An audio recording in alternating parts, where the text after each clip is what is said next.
હામદપરા ગામે પડતર કૂવામાં પડેલા આખલાનું સફળ રેસ્ક્યુ કરાયું। કુતિયાણા તાલુકાના હામદપરા ગામ ખાતે એક પડતર કૂવામાં પડી ગયેલા આખલાનું સફળતાપૂર્વક રેસ્ક્યુ કરવામાં આવ્યું હતું। આખલો કૂવામાં પડી ગયો હોવાની જાણ થતાં ગામના ગ્રામજનો તાત્કાલિક સ્થળ પર દોડી આવ્યા હતા અને તેને બહાર કાઢવાના પ્રયાસો હાથ ધર્યા હતા। ત્યારબાદ જેસીબી મશીનની મદદથી રેસ્ક્યુ કામગીરી હાથ ધરવામાં આવી હતી। મહેનતભરી કામગીરી બાદ આખલાને કૂવામાંથી જીવંત અને સલામત રીતે બહાર કાઢવામાં સફળતા મળી હતી।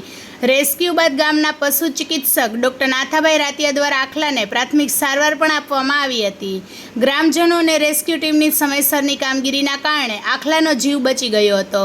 રિપોર્ટર નાગેશભાઈ કુતિયાણા। વધુ સમાચાર જોવા માટે અમારી યુટ્યુબ ચેનલને સબસ્ક્રાઈબ કરો અને અમારા ફેસબુક પેજ અને ઇન્સ્ટાગ્રામ પેજને ફોલો કરો।